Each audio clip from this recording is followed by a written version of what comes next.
Bonjour à toutes, bonjour à tous. Je fais ce direct. Nous sommes le 9e jour de confinement. J'espère que tout va bien pour vous, pour vos proches, et que vous arrivez à supporter cette situation difficile mais indispensable. Indispensable pour que nos soignants, le personnel de l'hôpital puissent faire face à la crise. Et vous voyez bien évidemment, comme c'était attendu, que les chiffres s'accélèrent, comme c'était prévu.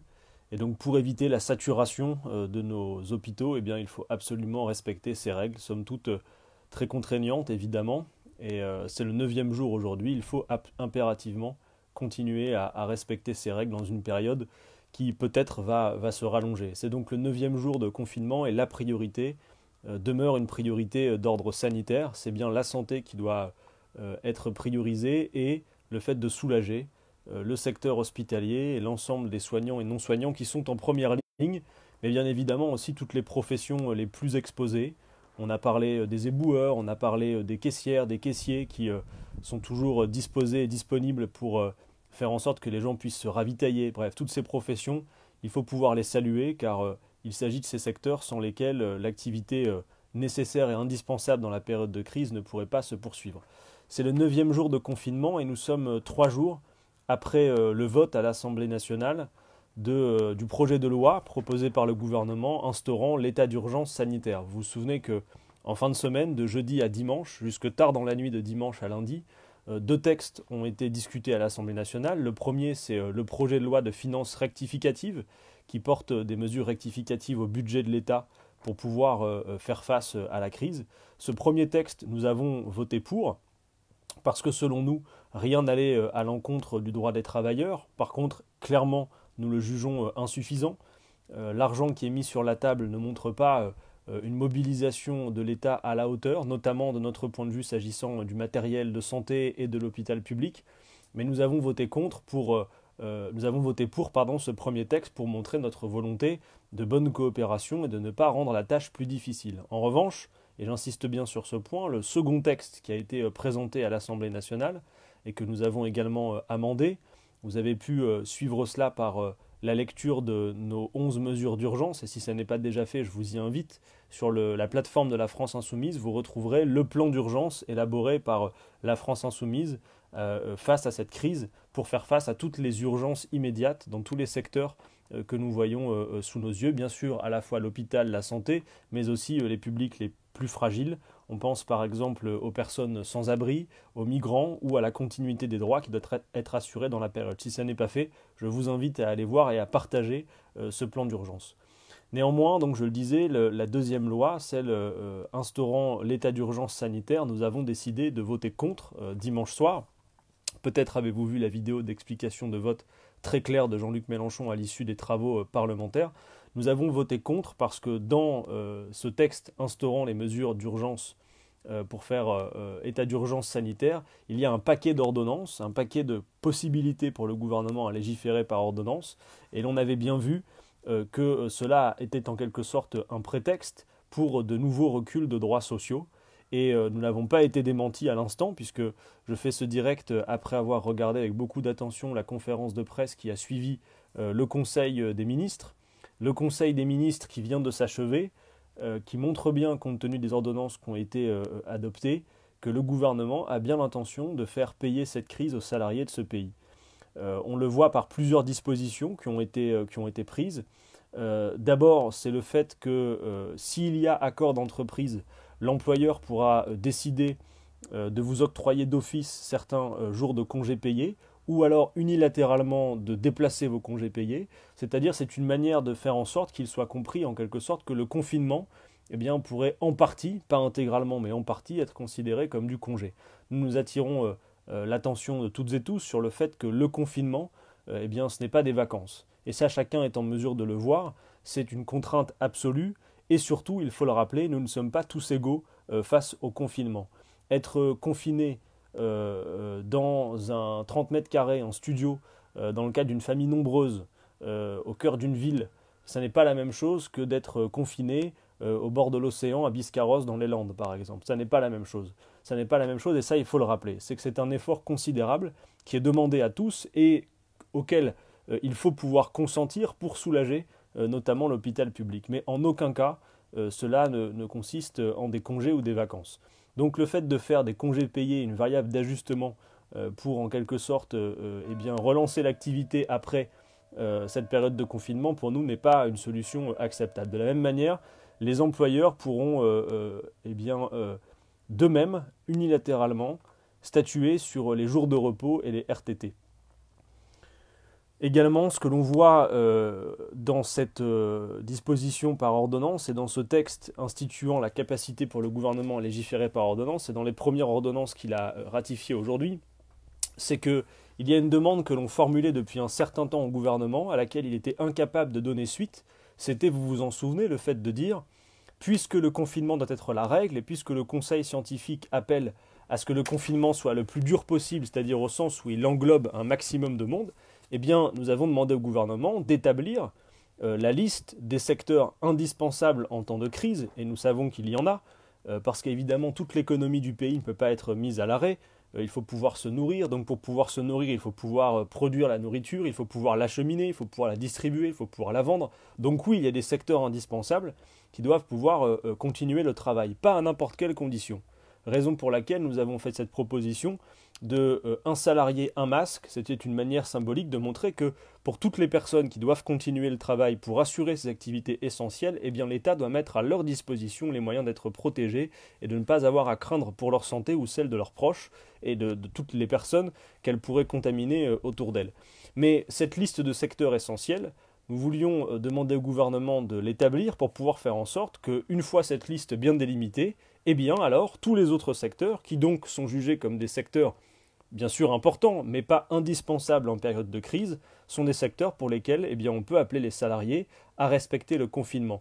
Parce que toutes sortes de salariés depuis des semaines subissent maintenant les injonctions contradictoires entre d'un côté le gouvernement, plus exactement le président de la République qui dit restez chez vous, et l'employeur qui dit venez travailler. Si nous avions une liste claire de secteurs pour lesquels il y a continuité de travail nécessaire, eh bien tous les autres pourraient respecter le confinement.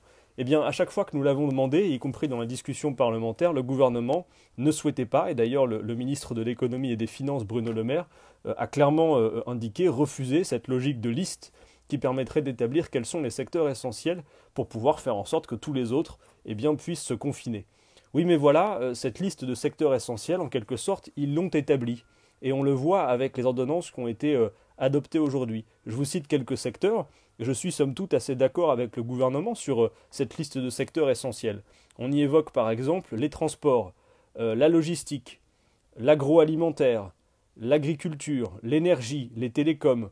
Mais pourquoi ont-ils établi cette liste, je vous prie? Ils l'ont établie non pas pour permettre à tous les autres de se confiner, ils l'ont établie pour pouvoir y augmenter la durée du temps de travail. Dans ces secteurs essentiels que je viens de citer, le gouvernement vient de décider de faire passer la durée hebdomadaire de travail à un maximum de 60 heures par semaine.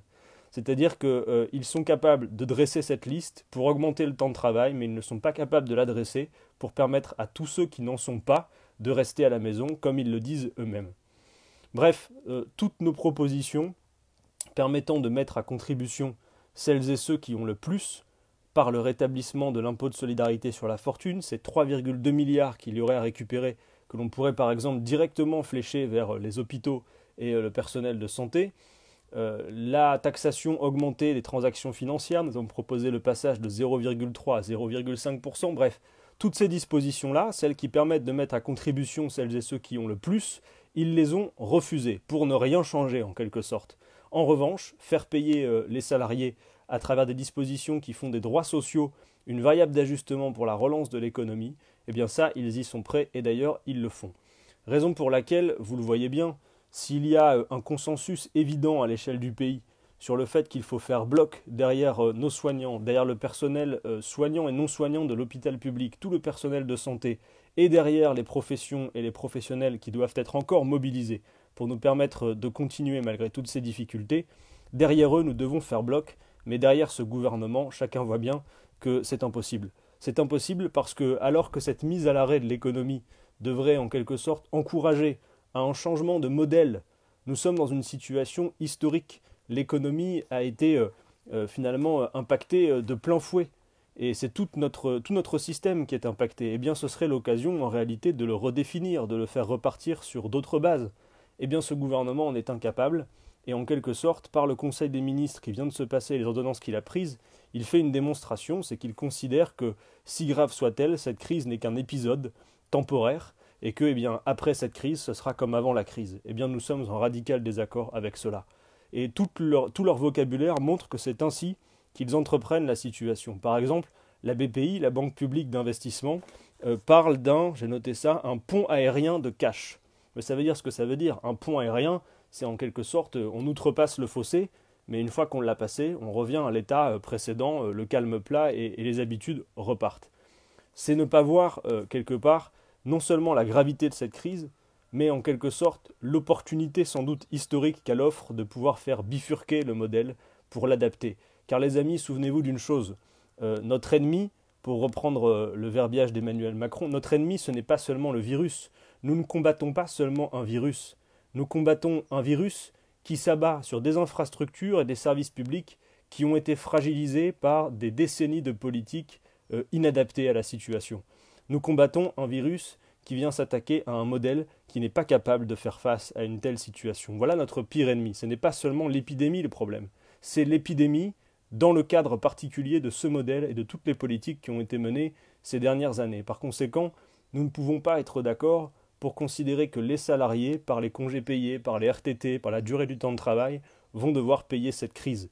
Cette crise, eh bien, pour le moment, c'est une crise sanitaire, il faut y faire face, il faut veiller à ce que le confinement, qui a forcément un impact sur l'économie du pays, veiller à ce que les entreprises, les TPE, les PME, les salariés ne subissent pas les conséquences de ce choc du confinement sur leur économie, sur leur activité. Et ça, c'est la responsabilité de l'État, bien évidemment, mais c'est l'occasion de changer de modèle économique. Et quand on voit que le ministre de l'économie et des finances en est réduit à demander aux entreprises de faire un effort en ne versant pas trop de dividendes, car tout l'argent doit être maintenant consacré à faire tourner les entreprises, c'est un aveu en quelque sorte de l'impuissance de l'État, ou plus exactement du caractère involontaire de l'État face à cette situation. On ne peut pas se contenter d'un côté de demander et de souhaiter que les dividendes se ralentissent, et de l'autre côté continuer à faire comme ils l'ont fait encore récemment, des cadeaux aux plus riches, et ne pas vouloir y revenir dans un moment de crise comme celui-là. Bref, cette crise est aussi un puissant révélateur. On le voit, tous les totems qui jusqu'à présent étaient bien vissés sont en train de tomber. Voyez par exemple M. Roux de Bézieux réclamer et dire qu'il est plutôt favorable, pourquoi pas, à ce qu'on nationalise telle ou telle entreprise. Vous voyez toutes les règles budgétaires européennes qui ont disparu en un instant, qui ont volé en éclats. Et voyez par exemple l'inexistence et l'inconsistance de l'Union européenne dans une telle situation, puisque l'Eurogroupe est incapable de se mettre d'accord sur une issue à la crise. Bref, je crois que le gouvernement, malheureusement, ne prend pas la mesure de la situation et de sa gravité et du fait que, après la crise, ce ne peut pas être comme avant la crise. Ce doit être différemment et il faut s'y préparer. Et c'est le moment de s'y préparer, dès à présent. Le monde d'après qu'il s'agit de bâtir sera celui de notre salut commun, de l'entraide, des solidarités, pour faire face aux grands défis, celui que nous avons sous les yeux aujourd'hui, mais ceux de demain aussi. Parce que, en quelque sorte, ce coronavirus, si tragique et si dramatique soit-il, est peut-être une sorte de répétition générale des prochaines catastrophes, notamment climatiques, qui nous attendent. Et celles-ci, ce ne sont pas des coronavirus, elles sont déjà annoncées par les scientifiques. Les amis, les mauvais jours finiront, mais pour cela, il faut changer de modèle, il faut bâtir ce monde d'après, et ça commence bien évidemment, même en période de crise, et même quand nous disons, comme il faut le dire, qu'il faut respecter les consignes des autorités pour faire face à la crise sanitaire, par proposer toujours que l'esprit critique soit éveillé, de ne pas avaler tout cuit ce qu'il nous propose, et de surtout dégager des alternatives comme nous l'avons fait avec nos 11 mesures d'urgence. Voilà, restons l'esprit éveillé dans ce moment. Je vous souhaite à toutes et tous bon courage pour le confinement, pour cette période compliquée, et comme je l'ai fait au début de cette vidéo, je redis notre infinie gratitude et nos remerciements à tout le personnel de santé et à tous les professionnels qui sont mobilisés dans cette période pour faire face à la crise. Bon courage à toutes et à tous et à très vite.